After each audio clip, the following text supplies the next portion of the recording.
आपलं चालू काय? 843. 843 कवीश्वराचं झाला नाही का? वाढलिया मान न मानावी निश्चिंती भूताची प्रीतीभूत पण म्हणून मना लावावी कासनी इंद्रियाचे धनी ओढी भरी एका एकपणे एकाची अंगीन लागी रंगरंगी मिळाली.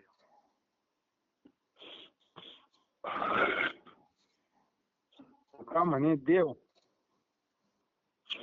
निष्काम निराळा जीव जसे चाळा चळना.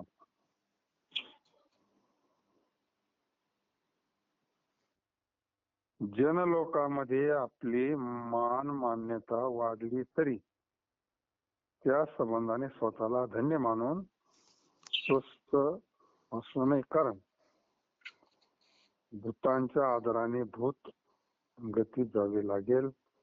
मृत्यू लोकात जन्म मिळेल. याकरता आपले मनास आपण ज्या व्यक्तीशी बोलत आहात त्यांनी आपला कॉल होल्ड वर ठेवला आहे. कृपया लाइन पर रहा. आप जिस व्यक्ति से भगवत भक्तीची चाचणी लावावी, नाहीतर कदाचित ते मन इंद्रियाच्या ओढीने बैरमुख होईल. थोडं सावध केलंय. आपण निघालोय भगवंताच्या प्राप्ती करता सगळेच. प्रत्येक जण मार्गस्थ झालेला आहे ईश्वर प्राप्ती करता. जगद्गुरु तुकोबरा आपल्याला मार्गामध्ये काय अडचणी असतात, काय अडथळे असतात, त्याच्याकरता आपल्याला एक सूचना देतात, सावध करतात. हायवेला जसे बोर्ड असतात, वळण, घाट, स्पीड ब्रेकर, अपघात प्रवण क्षेत्र.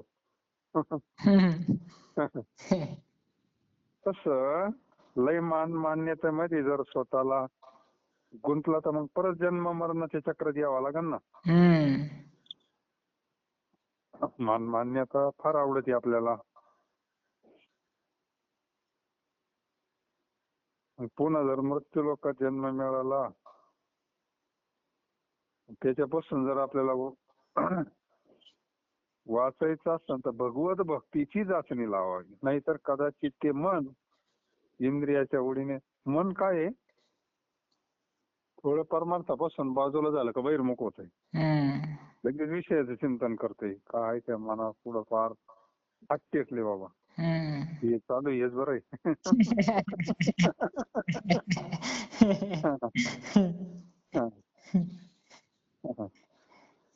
डोळे दाखले आणखी अड्याने करतो.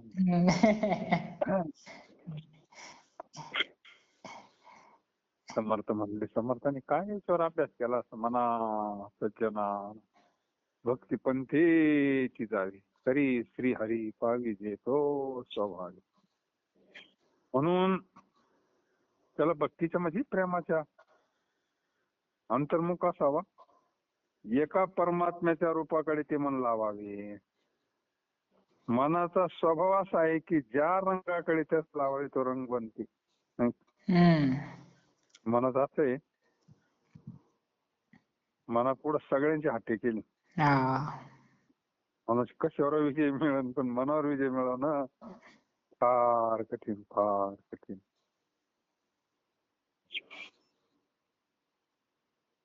त्याचा असा स्वभाव आहे, जिकडे रंगलं तिकडेच रंगत आहे ते.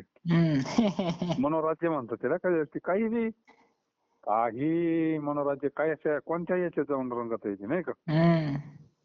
म्हणून तुकाराम महाराज म्हणतात, देव हा सर्व कर्मात असा निष्काम आहे आणि त्या उलट जीव अवस्थेत कर्म करण्याचा स्थळ आहे. जीव दशेत असताना विषयाची आसक्ती वाढवतो. जीवाला तर विषय आवडतातच, पंचविषय. एक एक विषयाने एकाची माती केली ना, आपल्याला असं वाटतं आपण विषय बघितो. आपण काय जे विषय बघितले, विषय आपल्याला बघितले आणि आपली माती करून टाकीत आहे ना का. फार कठीण. त्याच्याकरता हे साधू संतांनी भागवत ग्रंथ आहे, दासबोध आहे, ज्ञानेश्वरी आहे, गाथा आहे, गुरुचरित्र आहे, असे भक्तिप्रधान ग्रंथ आहे का जे वाचता वाचता मनसं त्याच्यामध्ये एकरूप होतं. निदान तासभर का होईना. हरिपाठात एकरूप होतं, भजनात एकरूप होतं, श्रवणात एकरूप होतं, सत्संगात तर मग त्याला गुणच येतो. सत्संग येतो त्याचा मग एक नंबरचं साधन. म्हणून आपली विषयाची आसक्ती कमी होईल.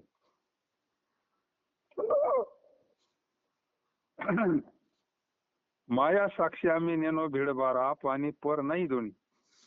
सत्याचेसाठी अवघाची भरण नावडे व्यापार ती जातो. वाळीता सरी आंतरीचे दुःख लाशे फाशे मुखावर उघडून. उघडावी तुका म्हणे नवे स्थितीचा हा ठाव, निवाड्याची देव साक्षी केला. मायादी प्रपंचाचे आम्ही साक्षी आहोत, त्याची आम्हाला भीड नाही. तरी पण ब्रह्मदृष्टीने हा आपला आणि हा परका. भेदभाव आमच्या ठिकाणी नाही.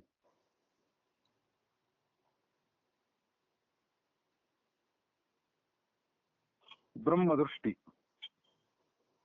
ब्रह्मदृष्टी प्राप्त झाल्यावर मग तिथं अपप्रभावच राहत नाही ना. आता सगळं जर सारखंच ब्रह्म भरलंय जे आपल्यामध्ये ते बाकीच्या सगळ्यामध्ये, तर मग अपप्रभाव राहीनच कसा, नाही का. म्हणजे भेदभाव राहत नाही संतांच्या ठिकाणी, त्याच्यामुळे भेदभाव नाही ना. ब्रह्मदृष्टी आपली देहबुद्धी, पण देहबुद्धीवर आहे ना. देहबुद्धी जडी, त्याच्यामुळे भेद येतो, मग अज्ञान येतं. म्हणून आम्ही सत्य परमात्म्याकरता सर्व जे घेतले आहे त्याखेरीज दुसरा नुकसानीचा आमचे व लोकांचे ऐक होईल असा कोणताही व्यापार, म्हणजे आमचा व्यापार नुकसानीचा नाही. आमचा धंदा तोट्यात नाही ते म्हणतात. माल नाश का नाही ना. इकडे काही व्यापार करावं तर कांदे खराब झाले तर मग पुढे जायचे काम नाही. तसा परमार्थाचा जो व्यापार आहे याच्यामध्ये तोटा का नाही, तर माल खराब होत नाही ना तो. त्या मालाला असं काय हे नाही बा, लय दिवस राहिला म्हणून तो काही असा सडला, त्याचा भाव कमी झाला, असं काहीच होत नाही ना. वेगळंच.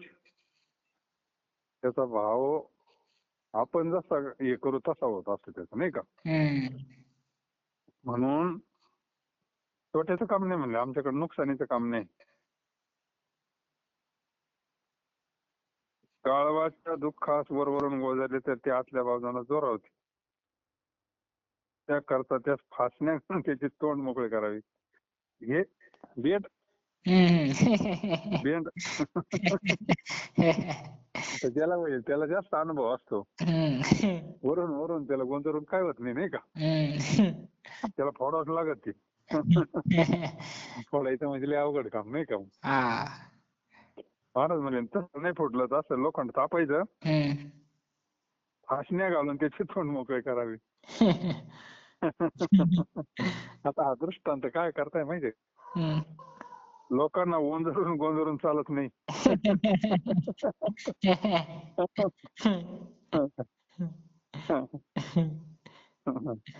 त्यांचे गुणदोष आम्ही त्यांच्या हिताकरता उघड करतो. महाराज काही ठिकाणी बोलले ना, मग नायकती वटकीचे म्हणले, पुढे शेंदळीचे रडतील. बरेच ठिकाणी महाराजांनी शिव्या दिलेल्या आपल्याला.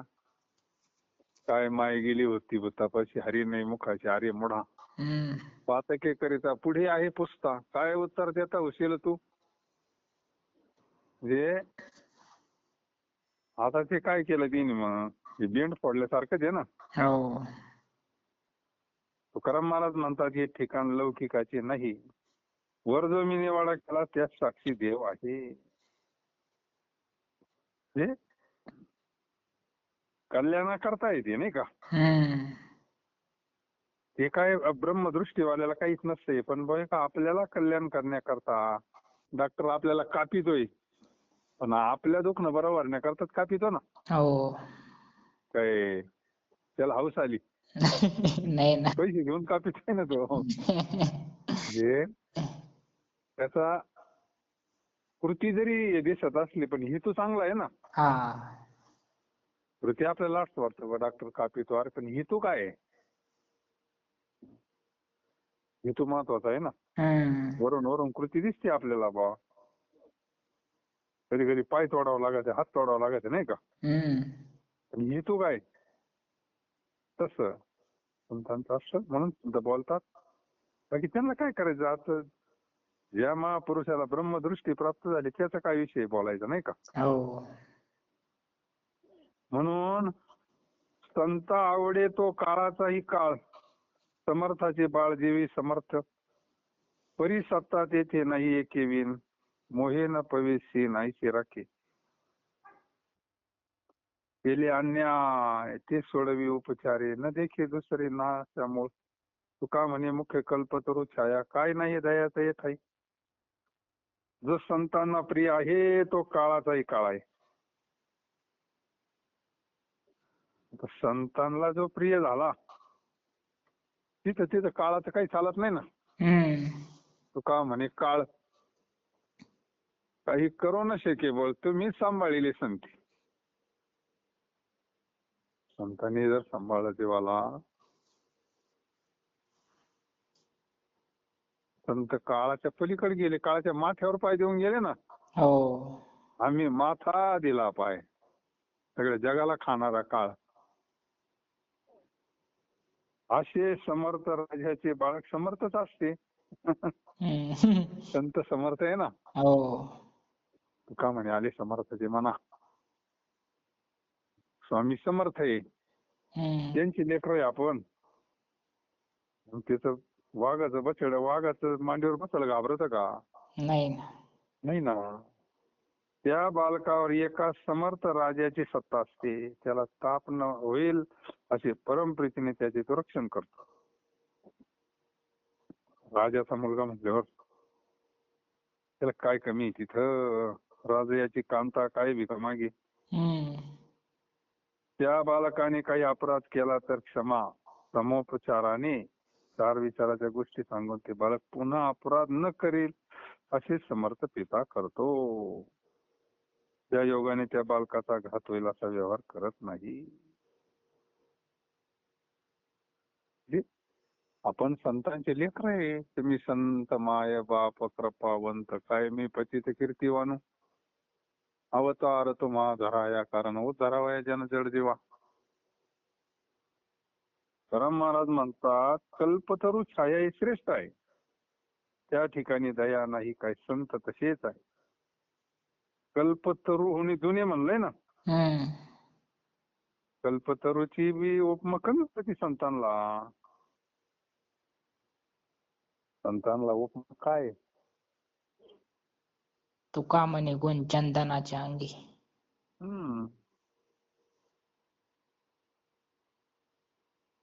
मेघाची उपमा पण तो ओसरे म्हणले. बरेच उपमा दिल्या पण त्या कमी पडतात. उपमा द्यावाच लागते. कामधेनू गुरु कामधेनू काय आहे ना काहीतरी त्याच्यामध्ये, ते गुरु वैराग्याचे मूळ, गुरु परब्रह्म केवळ, त्याच्यामध्ये गुरु साधकांशी साह्य, गुरु भक्ताला माय, गुरु कामधेनू गाय भक्ता घरी. कामधेनू गाय भक्ता घरी दुभतशी. कामधेनूची उपमा दिली संतांना पण ती कमी पडते.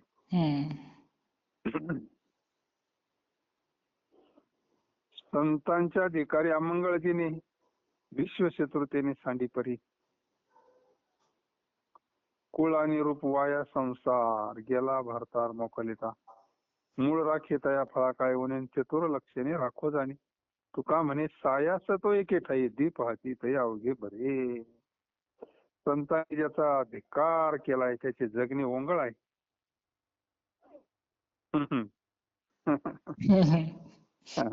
हे जगात वालीच कोण आहे. संतांनी सोडल्यावर हाय कोण वाली दुसरा. हम्म. देव काय कोणाला जो म्हणायला मोकळा नाही का? देव ओळखीतच नाही. हा. विश्वशत्रूप्रमाणे त्याचा त्याग करावा. संतांनी ज्याचा धिक्कार केला त्या जगात कोण आहे मग? ज्या स्त्रीचा नवऱ्याने त्याग केलाय तिला काय जगात कोण आहे? सगळं व्यर्थ आहे ना मग तिच्यावाला. हो. मग तिचं कुळ रूप किती सुंदर असली तर मग काय आता काय करायचं काय तिला असं आहे. मालकानं त्याग केला विषय संपला. तिच्या भ्रातार हाच भगवंत असतो, पती परमेश्वर.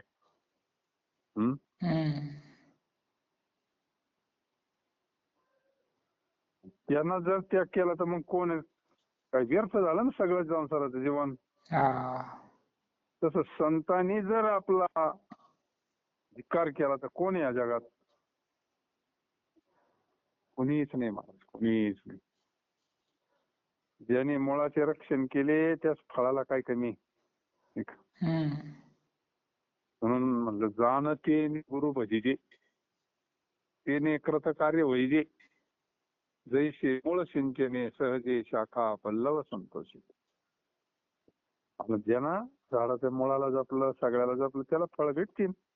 काय कमी त्याला मग? म्हणून त्याप्रमाणे रक्षण करणे इत्यादी लक्षणे चतुराची आहे. संत आपल्यावर नाराज नाही झाले पाहिजे नाही का?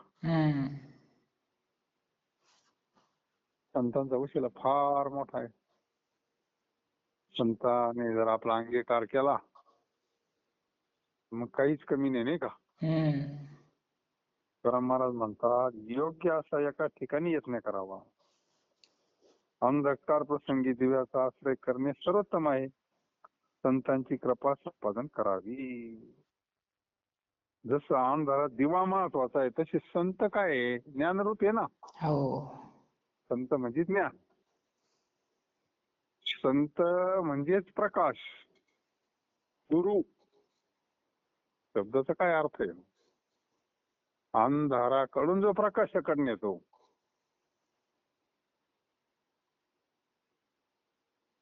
त्यालाच गुरु म्हणलंय ना.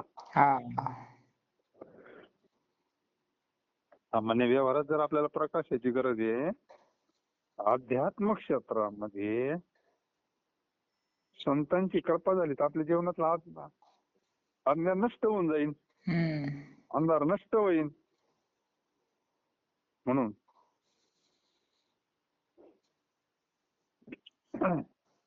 ओले मूळ भेदी खडकाची अंग अभ्यासाची संकारी सिद्धी. आता हा अभंग जो आहे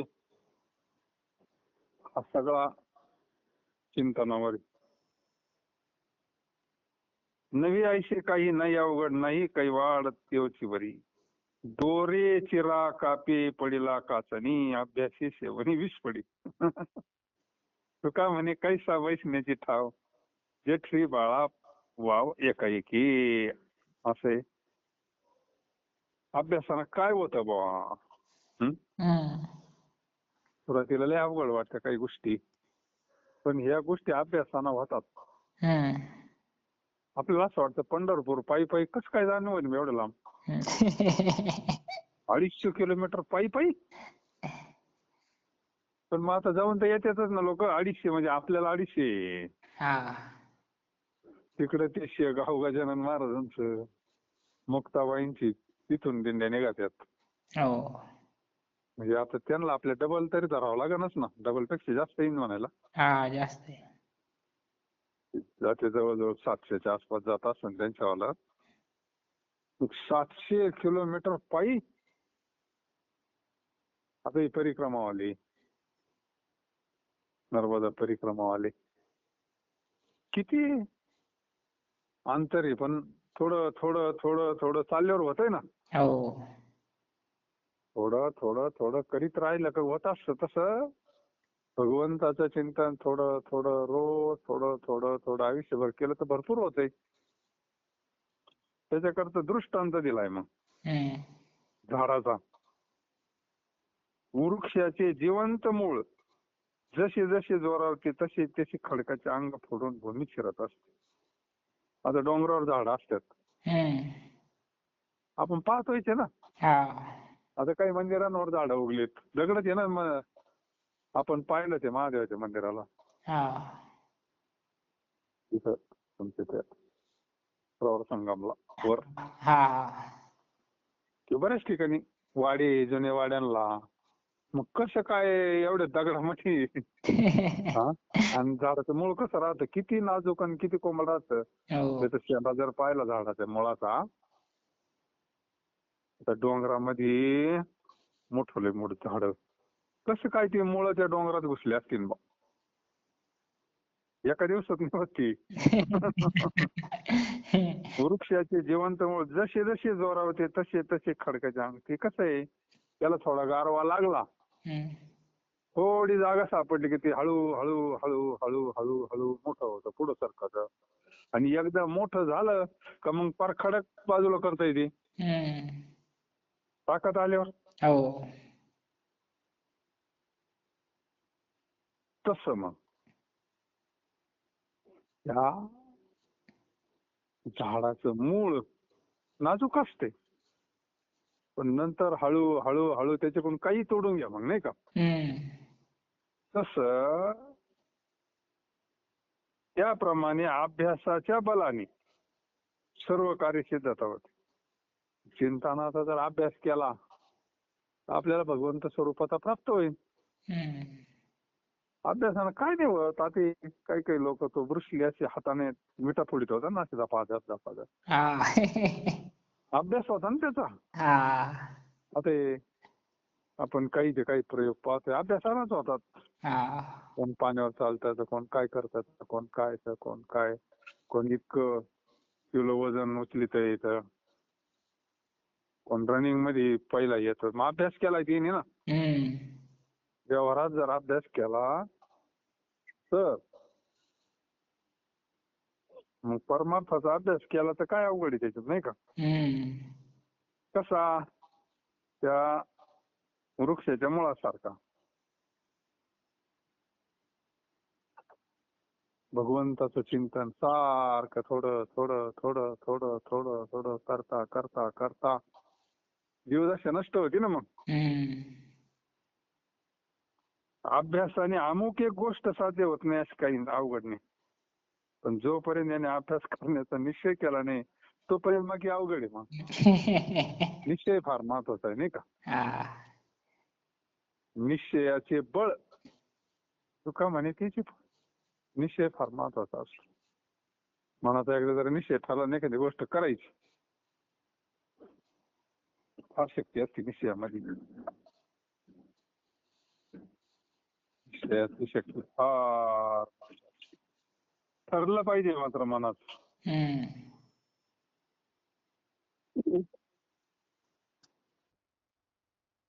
अभ्यासानं होणार नाही असं काही नाही. ते म्हणजे वाळूची कण रगडी तर तेलही गळी.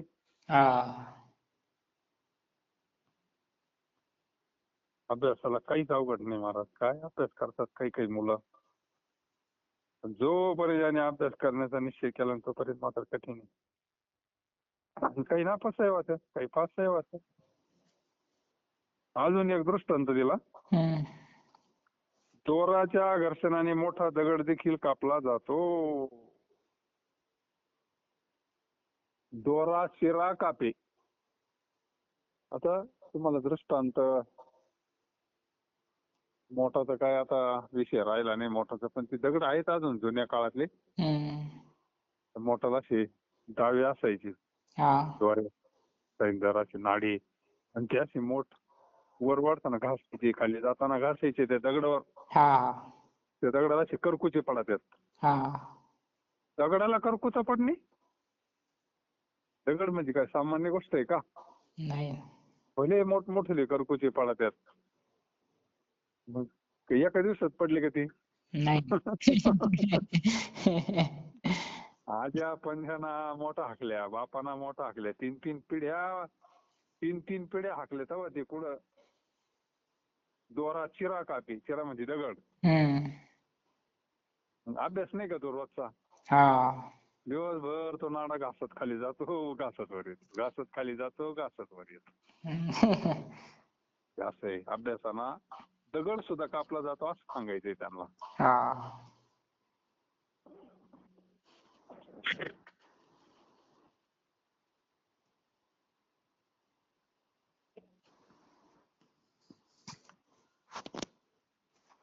चोऱ्याच्या घर्षणाने मोठा दगड देखील कापला जातो. सवयीने विषयाचे सेवन देखील पचते. विष आता हे कुंभमेळ्यामध्ये काही काही साधू असते त्यांच्या गळ्यात असे विषारी साप असतात. मग आता त्यांना सवय झाली ना ती. विष पचवण्याचे काही काही साधू असे का त्या नशेवर राहतात काही काही. म्हणजे सवय लागली तर ते विष सुद्धा पचवू शकतो माणूस, नाही का. आता काही लोक मद्य सेवन करतात. अभ्यास आला तर त्यांना काहीच वाटत नाही त्याचं. नाही ना. अभ्यास झाला तर त्यांना काहीच वाटत, त्याची शिवाय जमत नाही त्यांना. मग काही काहींचा फार लहानपणापासून अभ्यास आहे. अभ्यासानं ती गोष्ट सहज स्थितीत राहते, तरी सगळं तरी व्यवस्थित राहते एकदम. अभ्यास झाला ना. आपल्याकडे एक कारागीर होता मंदिराच्या टायमाला. हे बाकीच्या गोष्टी पण ते प्रत्यक्ष होता तो इथं जवळजवळ. मग असा विषय निघाला होता. पूर्वी मी फवाऱ्याचं काम करत होतो म्हणे, आणि प्रयोग केला त्यांना. बाकीचे काही घेण्यापेक्षा औषध घेऊ म्हणजे आपण थोडं. हे ते दारू बिरू त्याला पैसे राहत नव्हते म्हणे. त्यानं 1 ml घेतलं. मग त्याला थोडी अशी हे यायचं गुंगी. त्यानं तरी काही गुंगीच येते ना. नंतर मग काही दिवसानं 2 ml.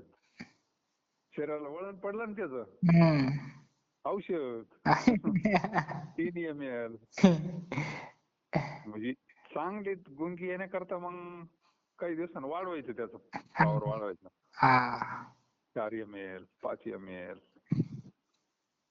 मग तसं वाढीत तो म्हणे 20 ml. घरच्यांनी पाहिलं म्हणलं मरशील म्हणजे पहा. नाही तर माणूस काय थोडं घेतलं तरी आउट होतो लगेच नाही का. पण त्यांना थोडं घेतल्यामुळे त्याला दवाखान्यात सुद्धा न्यायची गरज नाही पडली. एकदम थोडं थोडं थोडं थोडं थोडं थोडं शरीराला त्यांना ते वळण लावलं. म्हणजे अभ्यासच झाला ना त्याचा. तसं सवयीने विषयाची सेवन देखील पचते. म्हणजे विष सुद्धा पचण्याची शक्ती आहे. अभ्यास पहा, अभ्यासाचं काम असं राहतंय.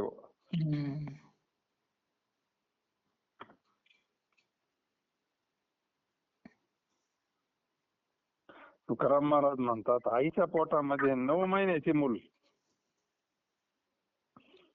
घरातला दृष्टांत दिलाय ना आपल्या.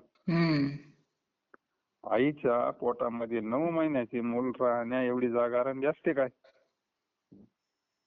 पहा आता मुलगा किती, ज्या वेळेस मूल बाहेर येते त्याच्यामुळं किती मोठं असतं. त्याला एवढी जागा असते का म्हणले अगोदर नसती जागा. पण ते हळू अभ्यासानं मोठं वाता मोठं होते का. एका दिवसात मोठं होतं का. नाही ना.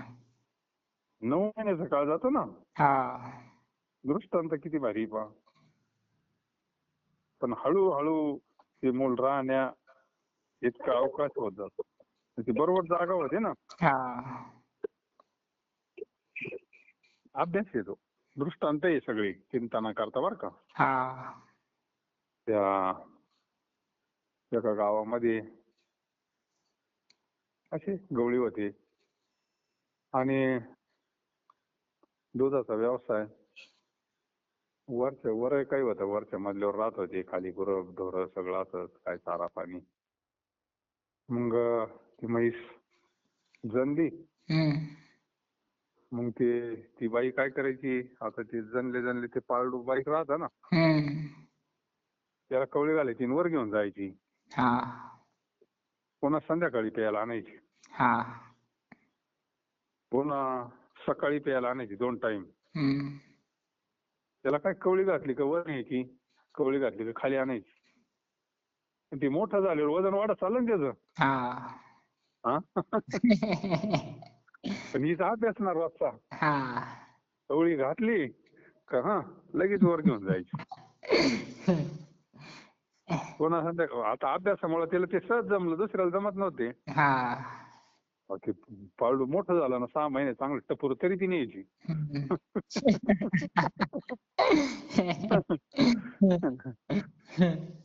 मोठं झालं तरी ती त्याला सवय लागली. तिनं कवळी घातली का दनादन वर घेऊन जायची, खाली घेऊन यायची, वरच्या मजल्यावर खाली. आता ते एक त्या लोकांच्या त्या भागामध्ये ते एक मोठं हेच झालं ना. मग ज्याला त्याला माहित झाले काय बाई रगाट आहे बुवा. रगाट नाही, ते अभ्यासानं जमलं तिला की. मग त्या गावात नेमकं यात्रा होती, हगामा, कुस्त्या झाल्या त्या फळामध्ये. मग शेवटची कुस्ती तो जर पहिला आला, जो पहिलवान, त्याला म्हणले आता तू ह्या पहिलवानाला पाडले म्हणले. पण आमच्या गावात एक असं वासरू आहे म्हणले, पारवडी म्हणले, तेवढं फक्त वर न्यायचं खाली आणि तर तुला मी 1 नंबरचा पहिलवान मानू म्हणते. आला तो पाहिलं, त्याला असं वाटलं आपलं जमान बुवा, ताकद आहे, पण अभ्यास नाही त्याच्यावाला. त्यानं पाहिलं ते वर धरून वर नाही, त्याला कुठे जमत आहे ती. सरक बाजूला ती बाई नाही म्हणले, ती बाई बाजूला म्हणले. मग ती बाईचा आता रोजचा अभ्यास आहे ना. जेव्हा कवळी घातली तडा तडा तडा वर घेऊन गेली ना, परत खाली घेऊन आली त्याला दाखवाय करताना. मग कसं जमलं तिला अभ्यास. महाराज म्हणतात हळूहळू ही गोष्ट अभ्यासाने अमुक एक गोष्ट साध्य होत नाही अशी काही नाही, अवघड नाही. पण जोपर्यंत अभ्यास करण्याचा निश्चय केला नाही तोपर्यंत मग लय कठीण. अभ्यासाची सांकारे सिद्धी ही गोष्ट अभ्यासानं.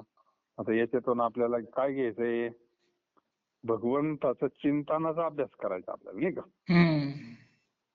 अभ्यासच म्हणतात काही ठिकाणी, अजूनही त्याला आपण चिंतन म्हणतो. अभ्यासाला बसायचंय म्हणते. आता अभ्यासाला येतं काय, शाळेत बिळेत जाते नाही ना, अभ्यास करायचा करताकडे.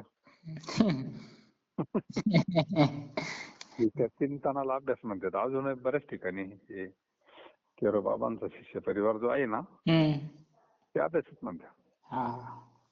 अभ्यासाला बसायचंय, आपण म्हणतो ना चिंतनाला बसायचंय जरा, चिंतनाला बसा, त्या अभ्यासाला बसायचं म्हणतात. हेच अर्थ आहे त्याच्यावाला, नाही का. म्हणून ओले मूळ भेदी खडकाचे अंग, अभ्यासाची संकारी सिद्धी. नवे आयशे काही नाही अवघड, काही काही वाटतो वरी. दोरेची राका ते पडिला काचनी, अभ्यासी सेवनी विष पडे. का म्हणे कैसा बसण्यास ठाव, जगश्री बाळाभाव एकाएकी. म्हणून चिंतने चिंतने तद्रूपता. भगवंताच्या चिंतनाना जशी ती गांधी माशी अभ्यासच करते ना रोज. भागवतामध्ये दृष्टांत दिला ना तिच्यावाला, भ्रमरी सारखा अभ्यास करते, म्हणजे चिंतन करते. मग चिंतनानं काय होतं म्हणले, भ्रमरीच्या याचे भ्रमरीच व्हायचे. त्या भ्रमरीचं चिंतन करते, ते स्वरूप तिला प्राप्त होतं ना, पंख फुटताना उडून जाती. तो दृष्टांत आहे. तसा जीवाना परब्रह्माचा ध्यास धरायचा, परब्रह्माच्या ध्याशी परब्रह्म व्हायचे. भागवतातल्या ओव्या आहेत, परब्रह्माच्या ध्यासी. ध्यास म्हणजे चिंतन, अभ्यास.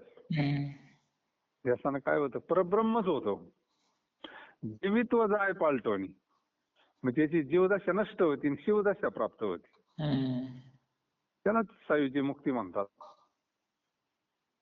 जीवच शिव होतो ना, हा असं आहे. त्याचं अज्ञान नष्ट होतं.